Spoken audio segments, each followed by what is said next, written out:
Hello guys, Arjun English classes में आज present perfect tense के पैसिव वॉइस देखते हैं। Present perfect tense active and passive voice चल रहे थे हमारे। तो प्रेजेंट परफेक्ट टेंस का नंबर है अब present perfect tense.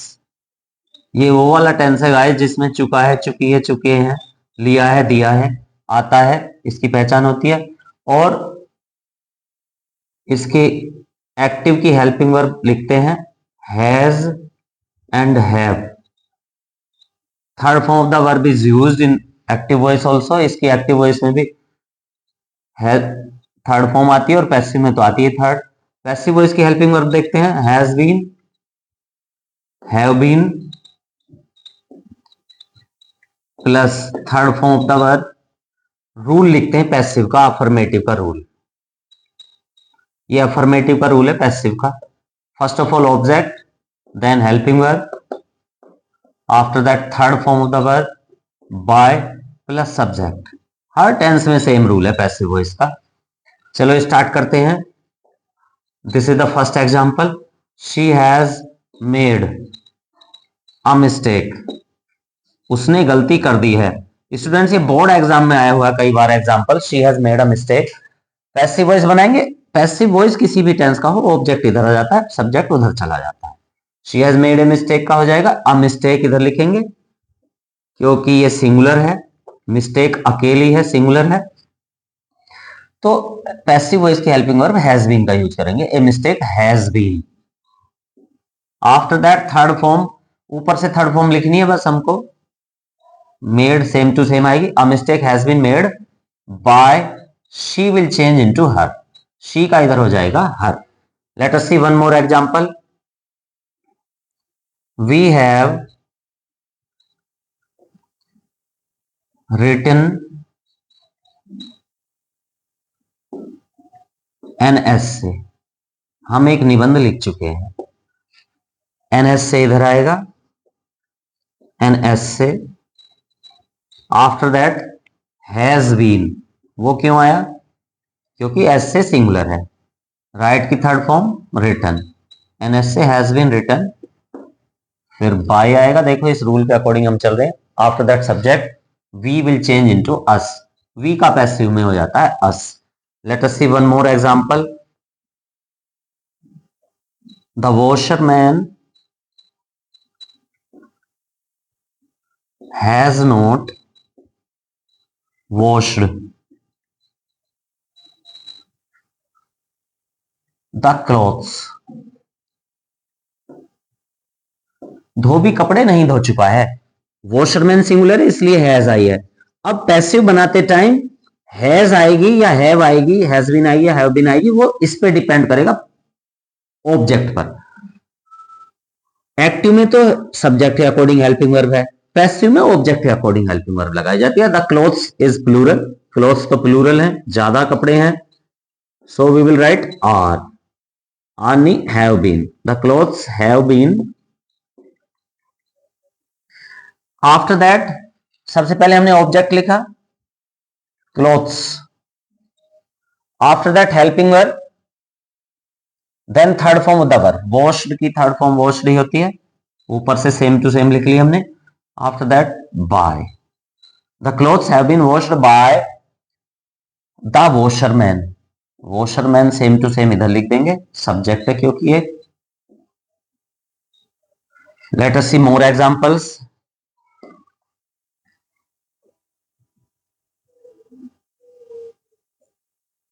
they have not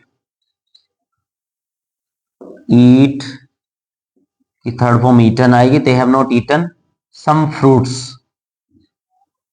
वे कुछ फल नहीं खा चुके हैं।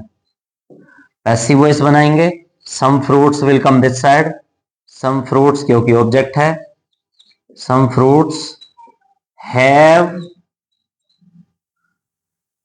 और नोट बीच में आएगा, have not been। दो वर्ड्स हैं हेल्पिंग वर्ब के, नोट बीच में आता है। ये जो सेंटेंस था पहले इसको देखते हैं, हैज नोट था यहाँ पे, तो यहाँ पे हैव नोट बीन आएगा, have not been. Some fruits have not been. After that third form of the verb eaten, some fruits have not been eaten by, they will change into them, they का कर देंगे them. Let us see one more example. Interrogative first का example देखते हैं अब। Has she, interrogative first का meaning है जब हेल्पिंग वर्ब स्टार्टिंग में आ जाए। Has she taken my pens and pencils, क्या उसने मेरे पेन और पेंसिल ले लिए हैं। देखो इंटेरोगेटिव फर्स्ट मिला है हमको सेंटेंस पैसिव बनाने के लिए। अब इंटेरोगेटिव फर्स्ट को बिना रूल बना के देखते हैं, रूल भी लिख देंगे। पहले एक्टिव में एक्टिव की हेल्पिंग वर्ब आई है तो पैसिव में पैसिव की हेल्पिंग वर्ब पहले आएगी। क्या ले चुकी है, मेरे पेन और पेंसिल। ये प्लूरल है क्योंकि दो दो सब्जेक्ट आ रहे हैं, तो यहां पे फिर हैव बीन आएगा। पहले हैव आएगा, बीन थोड़ा दूर आएगा, बीच में ये पूरा ऑब्जेक्ट आएगा, my pens and pencils. Have my pens and pencils, फिर बीन, वर्ब की थर्ड फॉर्म आएगी taken, have my pens and pencils been taken by, अब शी का हो जाएगा हर। चलो इसका पैसिव का रूल भी लिखे देते हैं।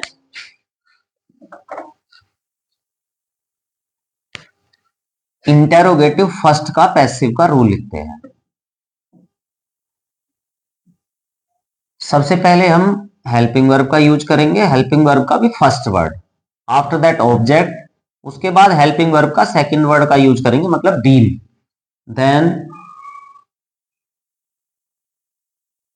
Third form of the verb by plus subject, after that question mark. चलो एक यूज करके देखते हैं। 6 sentence. Have you told me a story, क्या तुम मुझे एक कहानी सुना चुके हो। Here are two objects in this sentence, इस सेंटेंस में दो दो ऑब्जेक्ट हैं स्टूडेंट्स। मी मीन्स मुझे, आई स्टोरी मीन्स एक कहानी। पहला ऑब्जेक्ट ये है, दूसरा ये है, तो पहले पहला ऑब्जेक्ट आएगा, उसी के अकॉर्डिंग हम हेल्पिंग वर्ब लगाएंगे। फिर से देखेंगे, जब हेल्पिंग वर्ब स्टार्टिंग में आई है हैव, तो पैसिव में भी हेल्पिंग वर्ब ही आएगी। हैव आई है क्योंकि यू प्लूरल है। अब यहां पे हैज बीन भी आ सकती है, हैव बीन भी आ सकती है, it depends on the object, ये ऑब्जेक्ट पे डिपेंड करता है। मी का इधर हो जाएगा आई, और आई के साथ भी आएगी हैव। कभी भी ऐसा ना सोचे कि ऊपर हैव है तो नीचे भी हैव आएगा। हैव आई है यू की वजह से, और इधर हैव बीन आया है, मी का आई हुआ, आई के साथ हैव आती है, आई प्लूरल है क्योंकि। हैव आई बीन, देखो पहले हेल्पिंग वर्ब का फर्स्ट वर्ड आया, ऑब्जेक्ट आया, हेल्पिंग वर्ब का दूसरा वर्ड आया, सेकंड वर्ड बीन। अब थर्ड फॉर्म आएगी वर्ब की, टेल, टोल्ड, टेल की third form told, after that second object. अगर दो ऑब्जेक्ट हो तो सेकंड ऑब्जेक्ट बाय से पहले थर्ड फॉर्म के बाद आता है, तो ये सेकंड ऑब्जेक्ट था, हमने इसको यहां पे प्लेस कर दिया, आफ्टर दैट बाय, और अब यू का इधर भी यू ही रहता है, क्वेश्चन मार्क लगाएंगे। ये इंटेरोगेटिव फर्स्ट का रूल है। अब इंटेरोगेटिव सेकंड का रूल और देख लेते हैं, जिसमें क्या कब कहां क्यों कैसे बीच में आ जाते हैं और इंग्लिश में स्टार्टिंग में आते हैं। ये पी और लिखे देता हूं, ये पैसिव का रूल है। First of all question word, after that first word of helping verb has या हैव आएगा, after that object, then been, this means second word of helping verb, then third form by plus subject. This is the rule of question interrogative second where question word comes first. चलो एक sentence देखते हैं। Why has he snatched? Snatch means छीनना होता है। Why has he snatched my bananas? वह मेरे केले क्यों छीन चुका है। पैसिव बनाएंगे तो देखो question word same to same will come here, question word same यहां पे आएगा, अब माई बनानाज के अकॉर्डिंग हम यहां हेल्पिंग वर्ब लाएंगे हैव बीन, क्योंकि बनानाज प्लूरल है, हैव और बीन दूर दूर आएंगे, यहां पे आएगा बीच में object my bananas, have my bananas been. Third form of the verb snatch माने होता है छीनना, snatched. Have my, why have my bananas been snatched by, he will change into him, he subject था तो इधर जाके ऑब्जेक्ट हो गया, हिम हो गया। अगर कौन आ जाए मतलब हु स्टार्टिंग में आए तो पैसिव का रूल देखते हैं, हर टेंस में सेम ही रूल है, हु का बाय होम हो जाता है,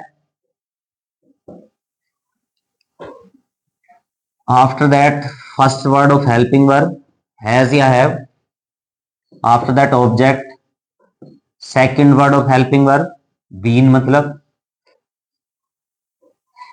third form of the verb question mark.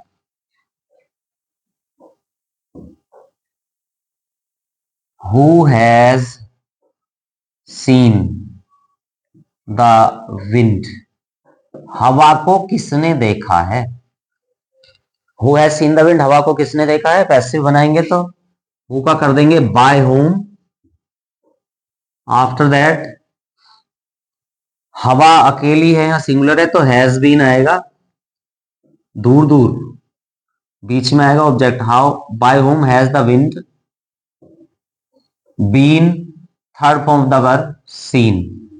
जैसा कि पहले भी बताया गया पैसिव इसका कई मेथड से बन सकता है, बाय को हटाई दो, होम को होम ही रहने दो, हु का होम कर दो, whom has the wind been seen by सबसे एंड में, ऐसे भी करेक्ट होता है, this is also correct, this is also correct. 6th 7th 8th 9th 10th class 11th 12th तक की आप ऐसे बनाएंगे, करेक्ट माने जाएंगे। But when you go to the competitions इनमें से कोई सा करेक्ट नहीं माना जाएगा, हु वाला करेक्ट माना जाता है, हु का हु ही रहने दो, who has the wind been seen by, reason वही है, क्वेश्चन वर्ड से पहले प्रीपोजिशन नहीं आनी चाहिए, बेस्ट आंसर इज दिस। तो स्टूडेंट्स ये प्रेजेंट परफेक्ट टेंस के पैसिव वॉइस थे। एक सेंटेंस और देख लो जो स्पेशल है इसमें, वो है ऑलरेडी वाला, ऑलरेडी मीन्स पहले ही, आई हैव अफर्मेटिव है वैसे, I have already read this novel, मैं यह उपन्यास पहले ही पढ़ चुका हूं। अगर ऐसे आ जाए तो इसमें पैसिव इसलिए देते हैं इसका कि देखते हैं बच्चे ऑलरेडी को प्लेस कहां करेंगे पैसिव बनाते टाइम इसका। तो पहले दिस नॉवल आएगा, अफर्मेटिव सेंटेंस है, this novel has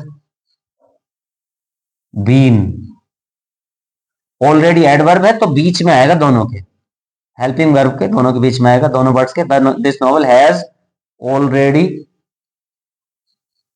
been, third form of the verb read by, I will change into me. तो ऑलरेडी वाले सेंटेंस में ऑलरेडी का placement has been have been के बीच में करेंगे। Thank you students, look at all this.